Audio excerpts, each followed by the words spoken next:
Hello students, today's our chapter the giving tree. The giving tree मतलब होता है एक दानी पेड़। अब पेड़ को दानी क्यों कहा गया है ये हम इसमें समझते हैं। ठीक है, सबसे पहले हम पार्ट्स ऑफ ट्री यहाँ पर पढ़ने वाले हैं, वो जान लेते हैं ट्री के कौन कौन से पार्ट्स होते हैं। उसके बाद हम जानेंगे कि ट्री के पास होता क्या क्या है, वह हमें क्या क्या देता है और उसको किस चीज की आवश्यकता होती है। Let us parts of tree, हम जो ट्री का जो तना होता है उसको हम बोलेंगे ट्रंक। क्या बोलेंगे इसको? ट्रंक। ट्री की जो ब्रांचेस है, डालियां, उसको हम बोलेंगे ब्रांचेस। ये जो डालियां हैं इसको हम ब्रांचेस बोलते हैं। ठीक है, जिसपे वो जो बॉय है वो स्विंग करता था और जो ट्रंक है इस पे बॉय क्या करता था? क्लाइंब अप होता था। ठीक है, नेक्स्ट है ये फ्रूट्स। फ्रूट्स कौन से इसमें? ये, इनको हम क्या बोलेंगे? फ्रूट्स बोलेंगे। और क्या होता है ट्री के पास? लीव्स होती हैं, पत्तियां होती हैं, फ्लावर्स होते हैं। ओके, फ्लावर्स होते हैं और इनको हम क्या बोलेंगे? रूट्स। क्या होती है इसके पास? रूट्स। ओके, तो क्या क्या होता है ट्री के पास? ब्रांचेस, इनको बोलेंगे फ्रूट्स, ये होती है लीव्स और ये फ्लावर्स और ये क्या है? ट्रंक, और इनको बोलेंगे रूट्स। ओके, अब हम देखते हैं ट्री के पास होता क्या है। ट्री है, ट्री है, ट्री के पास क्या क्या है? सीड्स हैं, ट्री के पास सीड्स होते हैं, बीज होते हैं। रूट्स हैं, ट्री के पास रूट्स होती हैं। ठीक है, लीव्स हैं, उसके पास पत्तियां होती हैं। ट्रंक मतलब तना और फ्लावर्स होते हैं। ब्रांचेस मतलब उसके पास डालियां होती हैं और फ्रूट्स होते हैं। ठीक है, तो ट्री के पास बहुत सारे फ्रूट्स भी होते हैं। अब हम यहाँ देखेंगे tree need. Tree need, tree को किस चीज की आवश्यकता होती है?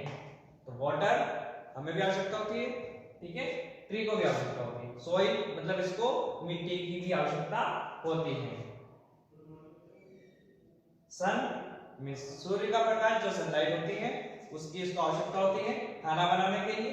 फिर होती है कार्बन डाइऑक्साइड, जो गैस जैसे हम सांस लेते हैं ना तो हमें ऑक्सीजन गैस की आवश्यकता होती है, वैसे ही पेड़ पौधों को कार्बन डाइऑक्साइड गैस की आवश्यकता होती है सांस लेने की। तो प्यास बुझाने के लिए, थर्स्टी फील करने के लिए उनको वाटर की आवश्यकता होती है, सॉइल की आवश्यकता होती है और खाना बनाने के लिए उनको सनलाइट की आवश्यकता होती है। ठीक है, फिर कार्बन डाइऑक्साइड गैस की आवश्यकता होती है उनको सांस लेने के लिए।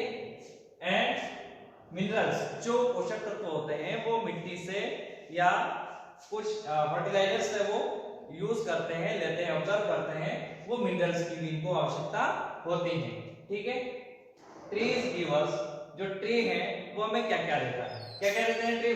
फ्रूट्स देते हैं, वेजिटेबल्स देते हैं, सीड्स मतलब बीज देते हैं। बहुत सारे ट्री के हम सीड्स को यूज करते हैं खाने में, मेडिसिन बनाने में। ठीक है, फिर है ऑक्सीजन गैस, हमारी जीवनदायिनी गैस, जिससे हम जीवित हैं, जिससे हम सांस लेते हैं और जिंदा रहते हैं, वो जो गैस है वो हमें ट्री से मिलती है। नेक्स्ट है वुड। वुड मींस लकड़ी। लकड़ियों से हम क्या बनाते हैं? हमारे घर में फर्नीचर्स बनते हैं, स्कूल के फर्नीचर्स वगैरह सारी चीजें वुड से बनती है। पेपर बनते हैं। ठीक है, मेडिसिन मतलब दवाइयां, जो ट्री है इसकी कुछ ट्री की रूट से मेडिसिन बनती है, कुछ ट्री के ट्रंक से, वुड से, लीफ से, फ्रूट से, तो फ्लावर से। वो जो ट्री है इसके बहुत सारे ट्री हैं जिनके अलग अलग जो पार्ट्स हैं वो मेडिसिन बनाने के यूज होती हैं। ठीक है, अब यहाँ पर हम देखें पेपर, ट्री से क्या बनता है? पेपर भी ट्री से बनता है। और रबर, रबर भी हमें कहां से मिलता है? ट्री से मिलता है। ठीक है, तो समझ में आया आपको ट्री के पास क्या क्या होते हैं? वापस से हम रिपीट करते हैं, ये सारी चीजें ट्री के पास होती हैं। इन चीजों की ट्री को रिक्वायरमेंट लगती है, नीड लगती है, आवश्यकता लगती है।